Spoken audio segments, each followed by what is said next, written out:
세 번째는 미크다시. 출애굽기 25장 8절에서 내가 그들 중에 거할 성소를 그들을 시켜 나를 위하여 짓되라고 말씀하고 있습니다. 여기 성소는 히브리어 미크다시로 거룩하다, 분리되다라는 뜻의 카다시에서 유래한 거예요. 신성한 곳, 거룩한 곳이라는 뜻이에요. holy place.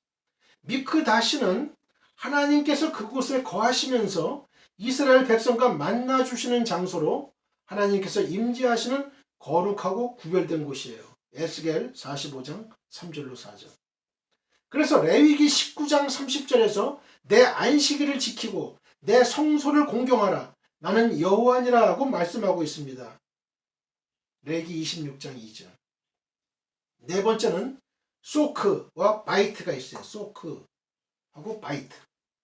이 미시칸과 오헬과 미크다시 이외에도 소크와 바이트라는 단어가 있어요.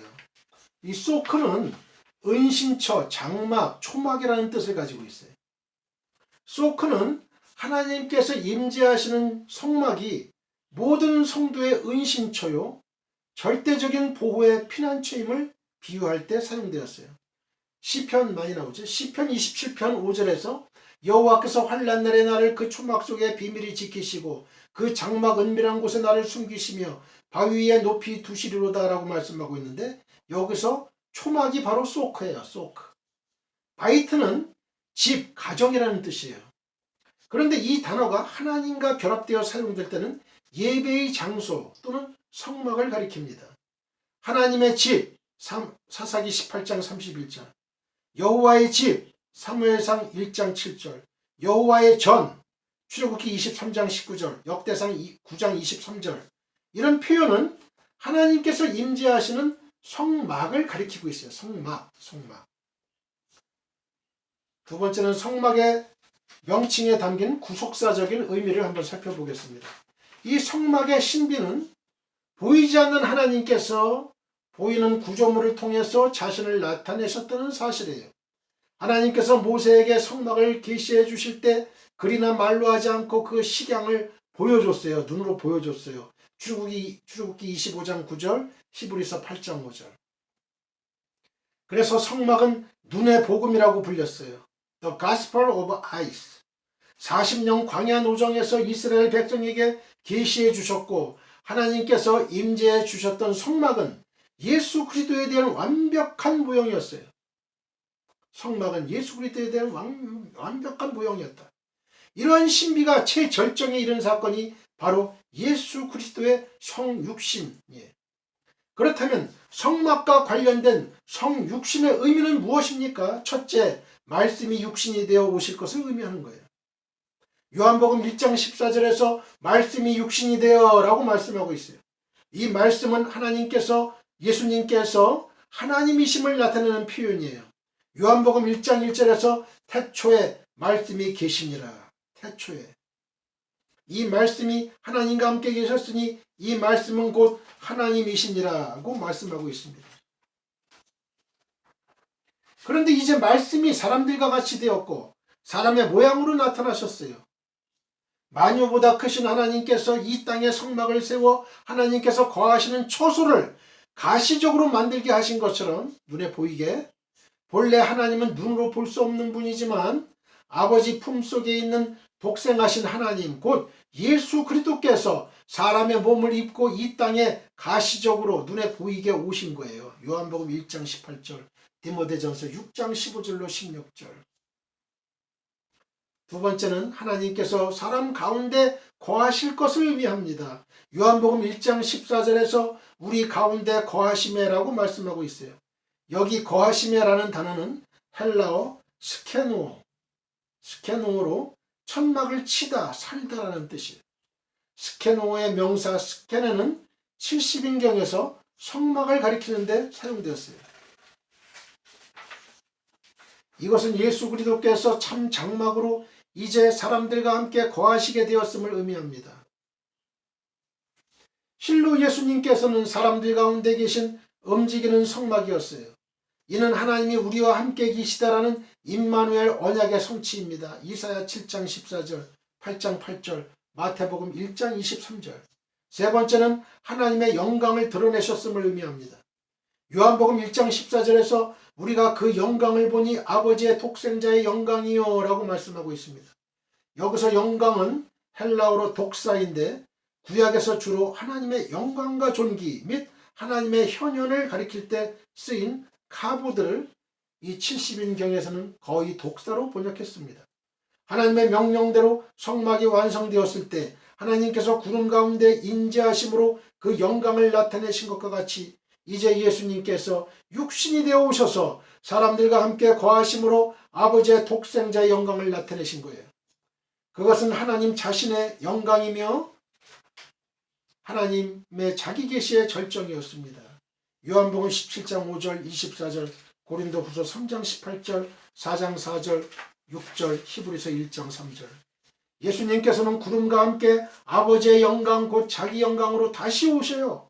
마태복음 16장 27절 24장 30절 25장 31절 마가복음 8장 38절 누가복음 9장 26절 24장 26절 디도서 2장 13절 베드로전서 4장 13절 다시 오셔요. 예수님께서는 구름과 함께 아버지의 영광 곧 자기 영광으로 다시 오셔요. 하나님의 영원한 장막을 우리 가운데 치고 우리와 함께 거하심으로 그 영광을 완전히 드러냈을 것입니다. 요한계시록 7장 15절 21장 3절 11절 23절 모든 하나님의 자녀들에게는 하나님의 장막이 절대적으로 필요해요. 인간들이 친 장막은 무방비어 불완전하지만 하나님의 장막은 하나님께서 임재하시는 곳이요 하나님의 사랑이 있는 곳이요 하나님의 능력과 절대 보호가 한결같은 곳입니다. 그 장막 안에 거하는 자는 모든 환난에서 보호를 받으며 눈물과 애통과 사망이 다시 없고 넘치는 위로와 평안으로 날마다 호의를 받습니다. 신명기 32장 10절 시편 5편 12절 계시록 7장 15절로 16절 21장 3절로 4절 그 장막은 더위와 추위로 상하지 않게 하는 절대 보호의 장소요 환난 중에 원수를 피하는 절대 안전의 피난처입니다. 요한복음 16장 33절 시편 27편 1절로 6절 그 장막은 바로 우리에게 영원한 생명을 주시는 유일한 구원의 주 예수 그리스도이십니다. 요한복음 8장 51절 10장 28절 11장 26절 그래서 이것으로 성막의 명칭을 간단하게 살펴봤습니다.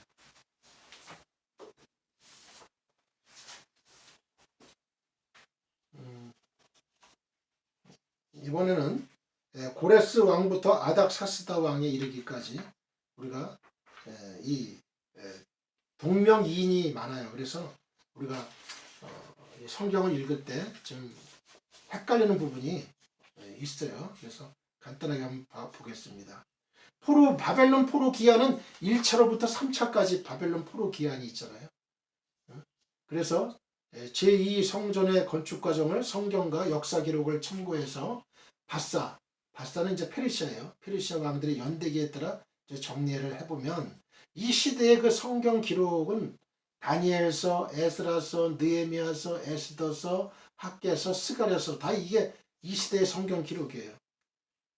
2명의 다리오 왕과 2명의 아닥사스다 왕, 총 4명의 동명이인이 등장하기 때문에 성경을 읽다 보면 참 좀 헷갈리는 부분이 있어요. 한번 볼까요? 고레스, 첫째 고레스.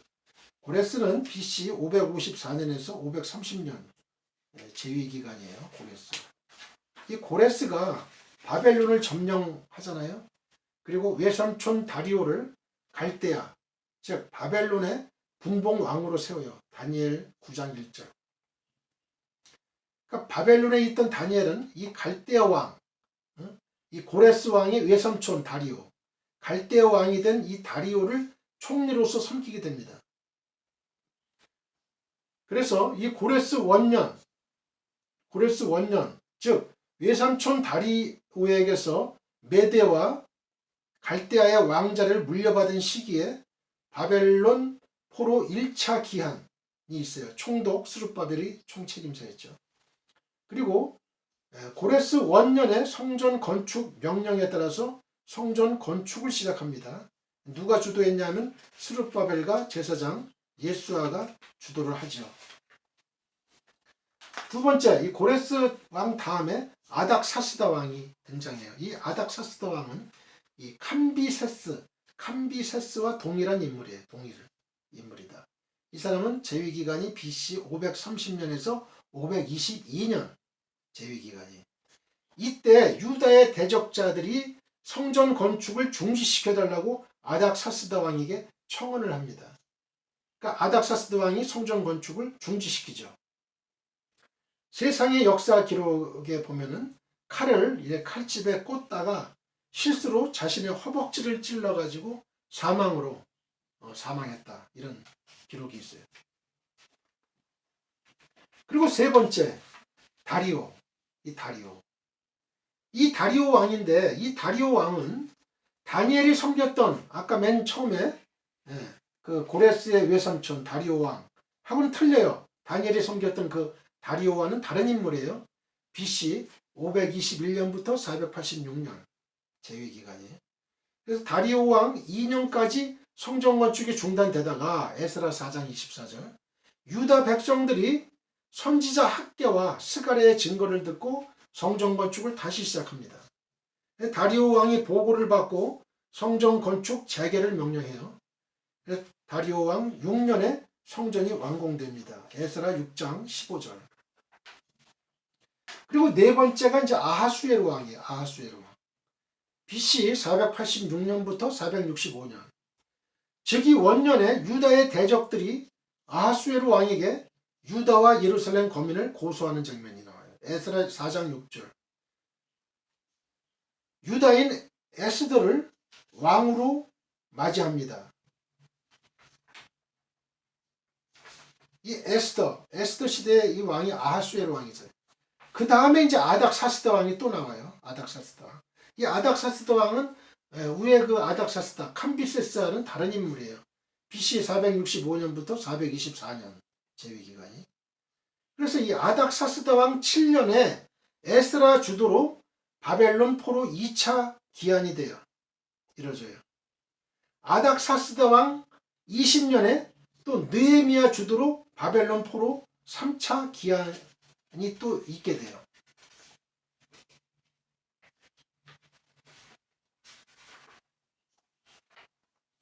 아시겠죠? 그래서 다니엘이 섬긴 다리오 왕하고 성전 건축 재개를 명령한 다리오 왕은 틀리다. 이걸 아셔야 돼요. 종종 다니엘이 섬겼던 다리오 왕하고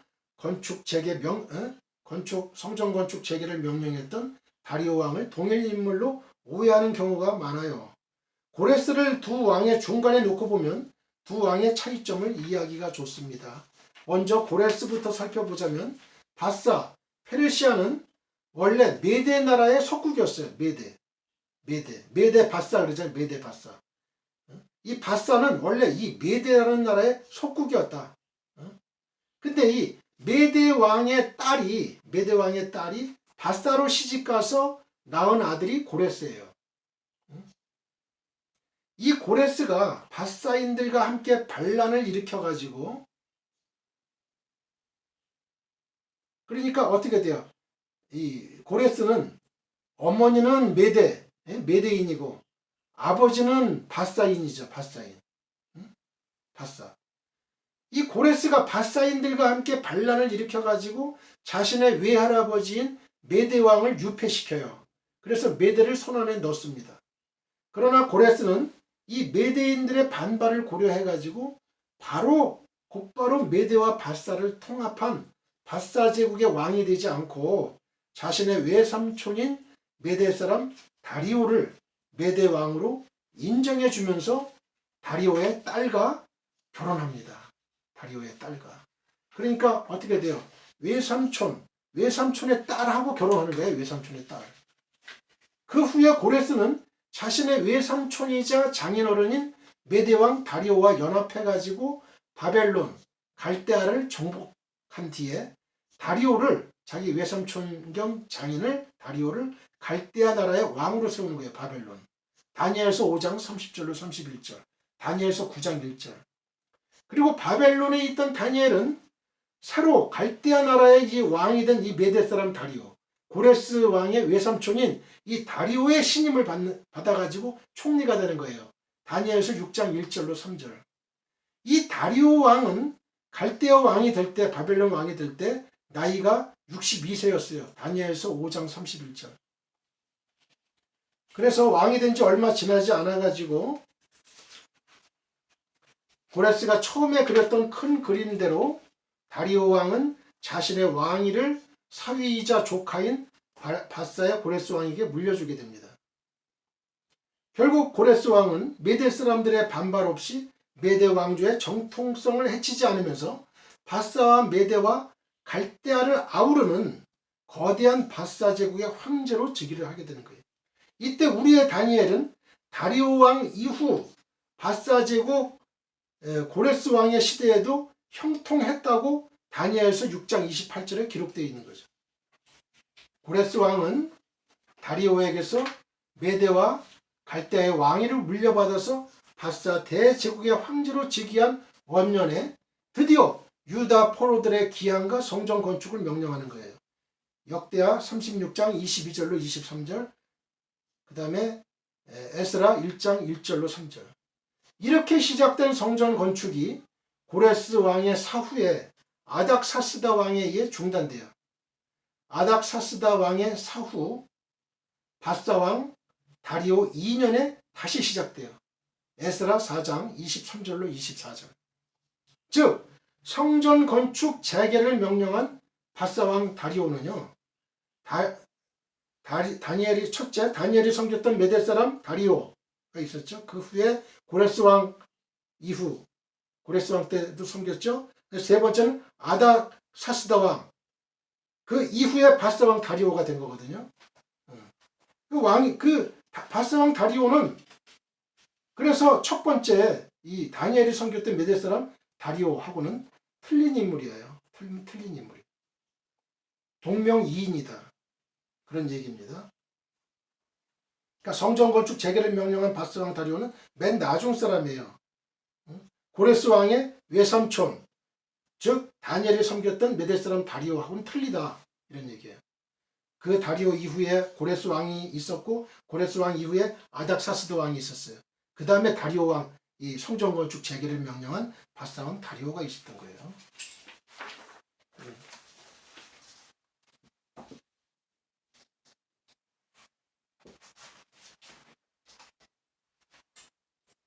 다 같이 하나님께 기도드리겠습니다. 하나님 아버지, 이 시간에 역사를 주관하시는 하나님에 대해서 저희들 살펴보았습니다. 하나님 아버지, 하나님께서는 이 온 우주와 만물의 주인이시고 역사를 섭리해 가시는 창조주이십니다. 하나님 아버지, 그 광대한 우주와 또 자연을 볼 때에, 광대한 자연을 볼 때에 저희들은 하나님의 살아계신가, 하나님의 그 솜씨, 작품을 저희들은 알 수가 있고 하나님의 존재를 깨달을 수가 있습니다. 아버지, 그러함에도 불구하고 많은 불신자들은 하나님이 존재 안 한다고, 없다고 이렇게 생각하면서 담대하게 악을 지금도 행하는 가운데 있습니다. 그러나 하나님의 심판의 날, 백보자 심판, 흰보자 심판 때, 그때는 밝히 그들의 악이 밝히 드러날 것입니다. 우리 주님 예수님 재림주로 다시 오실 것입니다. 아버지, 그날을 고대하며 아버지 하루하루를 충실하게 하나님을 믿는 신앙인으로서 최선을 다할 수 있게 하시고 하나님이 저희에게 맡겨주신 사명을 제대로 잘 감당할 수 있는 슬기로운 다섯 처녀와 같이 기름 준비 잘하는 저희들 되게 도와주시옵소서. 감사하며 주 예수 그리스도의 거룩하신 이름으로 기도했습니다. 아멘.